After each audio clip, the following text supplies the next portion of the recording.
नमस्कार।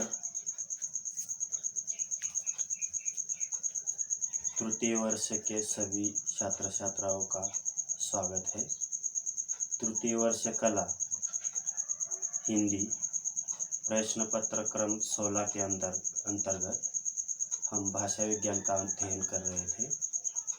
भाषा विज्ञान के अंतर्गत हम भाषा विज्ञान के विभिन्न अंगों में ध्वनि विज्ञान का अध्ययन कर रहे हैं। इसमें ध्वनि विज्ञान में हम देख रहे थे कि ध्वनि किस प्रकार से निर्मित होती है या भाषा विज्ञान में ध्वनि का कितना महत्व है, उसको हम देख रहे थे।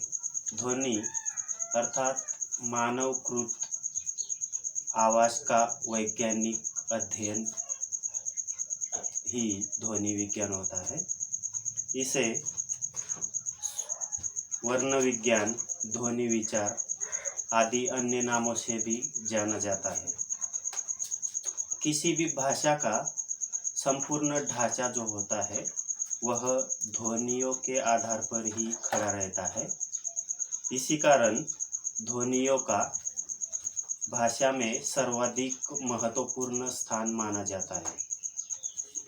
ध्वनियाँ ही किसी भाषा की महत्वपूर्ण या मुख्य नींव होती है और उसके द्वारा ही शब्दों और वाक्यों का निर्माण होता है। जहाँ शब्दों और वाक्य का अध्ययन भाषा के तात्विक रूप की विवेचना करने के लिए महत्वपूर्ण है, वहीं पर ध्वनियों का वैज्ञानिक विश्लेषण किए बिना वाक्य विचार और शब्द चर्चा जो है वह असंभव होती है। ध्वनियों के स्वरूप के उपरांत हम आज देखेंगे वाग अवयव और उसकी कार्य प्रणाली या उच्चारण अवयव तथा उसकी कार्य प्रणाली जो होती है, यानी कि आवाज़ किस प्रकार से निर्मित होती है, उसका अध्ययन हम अब इस तासिका में करेंगे। वाग यंत्र या उसकी कार्य प्रणाली, भाषा जो है वह ध्वनियों का भाषा में ध्वनियों का उच्चारण कहाँ से शुरू होता है तथा मानव ध्वनियों को उच्चारित करने के लिए मुख में स्थित जिन अंगों की सहायता ली जाती है उन्हें ही वाग्यंत्र या उच्चारण अवयव कहा जाता है।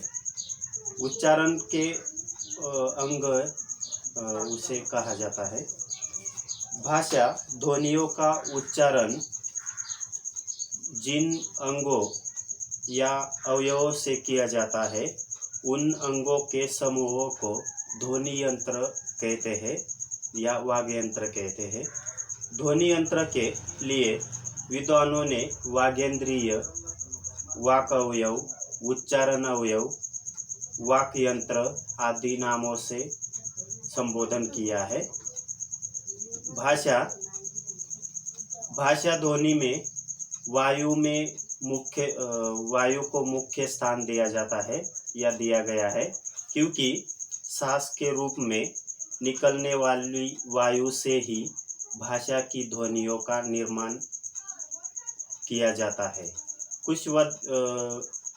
कुछ ध्वनियों के उच्चारण में बाहर निकलने वाली वायु स्वाभाविक रूप से निकलती है, तो कुछ ध्वनियों के उच्चारण में निकलने वाली वायु बाधित होकर बाहर निकलती है। बाधित होकर, विकृत होकर या संघर्ष करते हुए बाहर निकलती है। ध्वनियों का निर्माण करते समय वायु तो सक्रिय रहती है, परंतु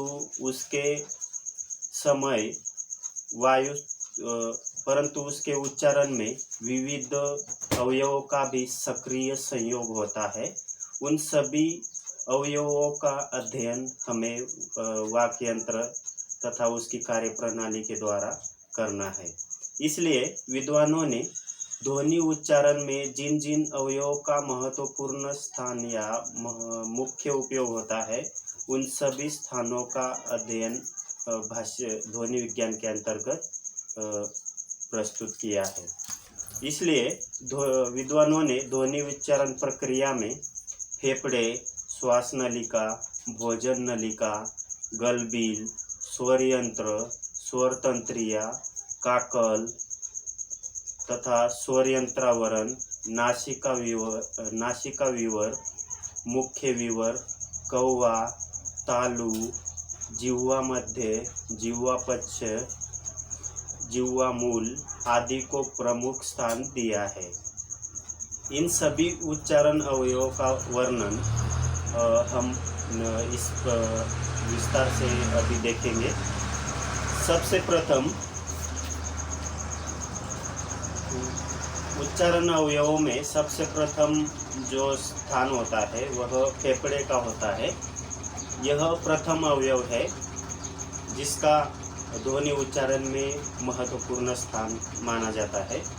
मानव शरीर में फेफड़े का विशिष्ट स्थान होता है। फेफड़े का अर्थ, फेफड़े का कार्य सोते समय, सोते जागते निरंतर चलता रहता है। यानी कि हम सोते हैं तभी चलता है और जागते हैं तभी फेफड़े का कार्य हमेशा चलता रहता है, निरंतर चलता है। श्वास लेकर दूषित वायु को बाहर निकालना, यह बाहर निकालना या अंदर सांस खींचना, इसके लिए इसका प्रमुख कार्य होता है। यही फेफड़ा ही दूषित या निरर्थक हवा ध्वनि निर्माण का मूल आधार होता है। श्वास से ध्वनियों का निर्माण होता है। यही श्वास फेफड़े का मूल होता है।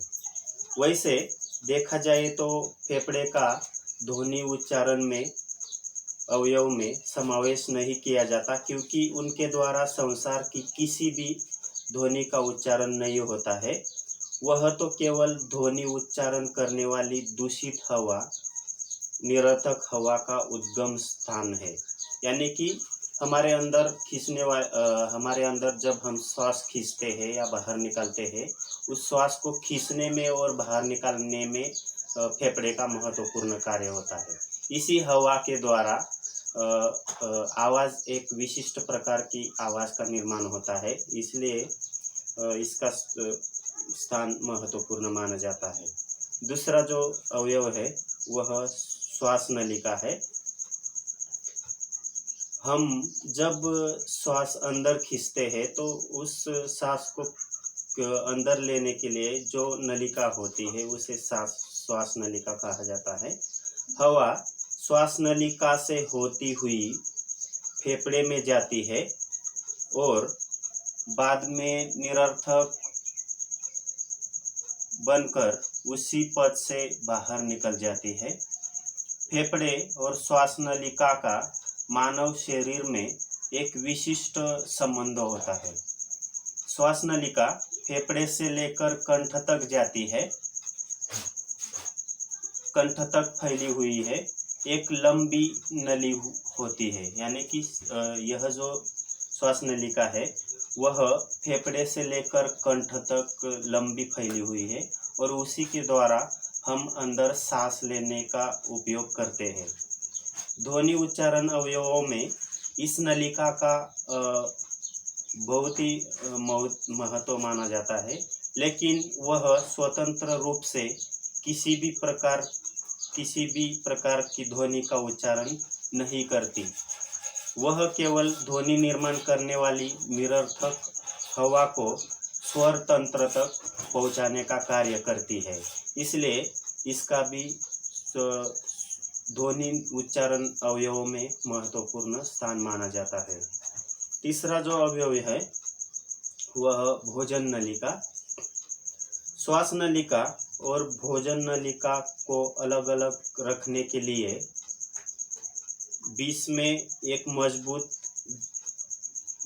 जिल्ले की दीवार है, यानी कि भोजन नलिका और श्वास नलिका के मध्य में नलिका को अलग रखने के लिए एक बीच में झिल्ली होती है, झिल्ली की दीवार होती है।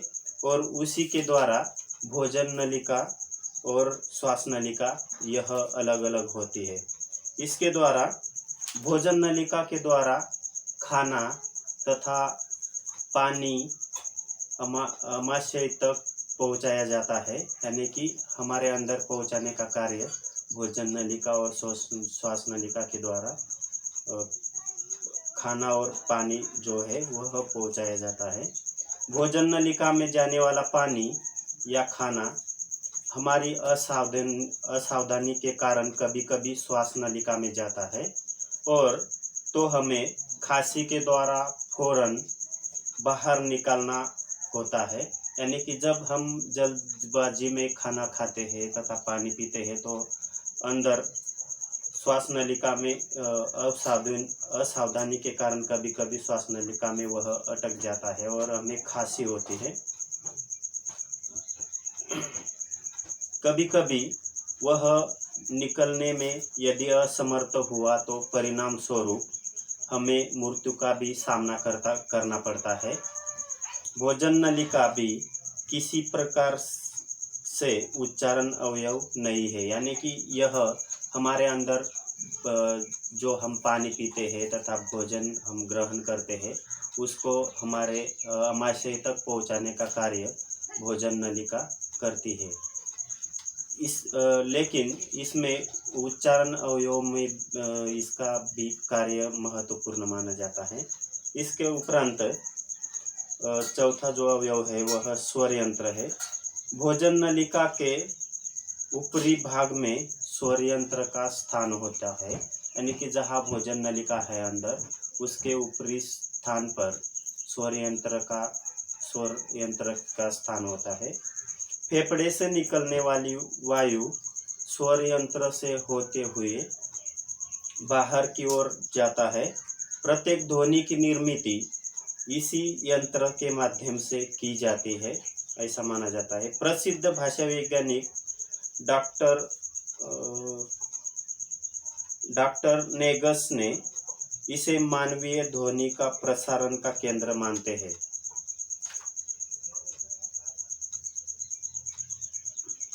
डॉक्टर नेगस इस यंत्र को मनुष्यों को भाषा शक्ति देने वाला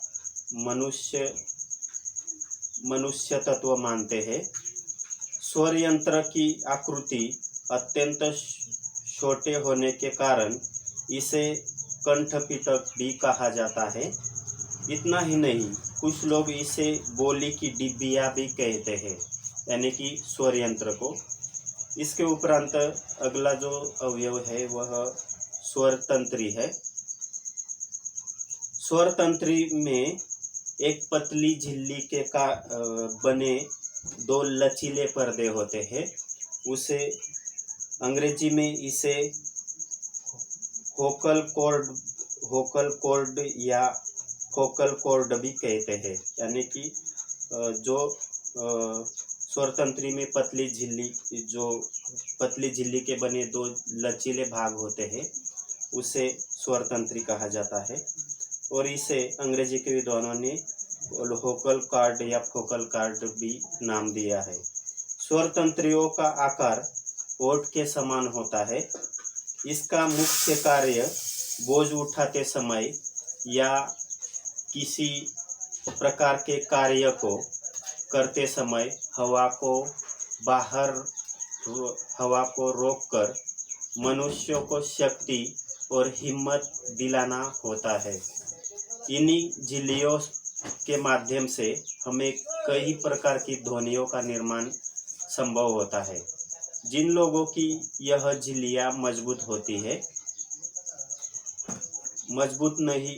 जिन लोगों की यह झिल्लियां मजबूत नहीं होती वे लोग हकलाते हैं या रुक कर बोलते हैं, यानी कि जिनकी झिल्लियां जो है, जिन लोगों की झिल्लियां मजबूत नहीं होती वह लोग बहुत जल्द थक जाते हैं या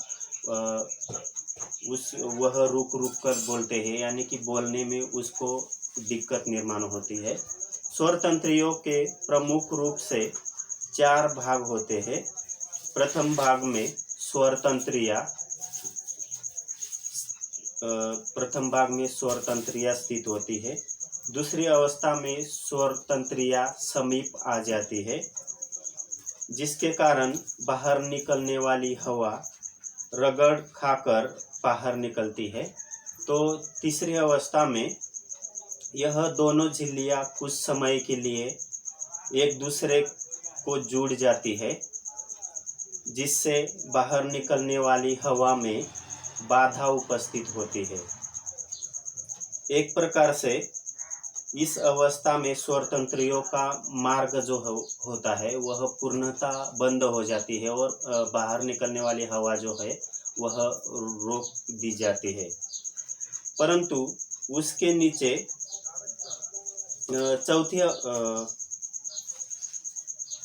चौथी अवस्था में दोनों झिल्लियाँ एक दूसरे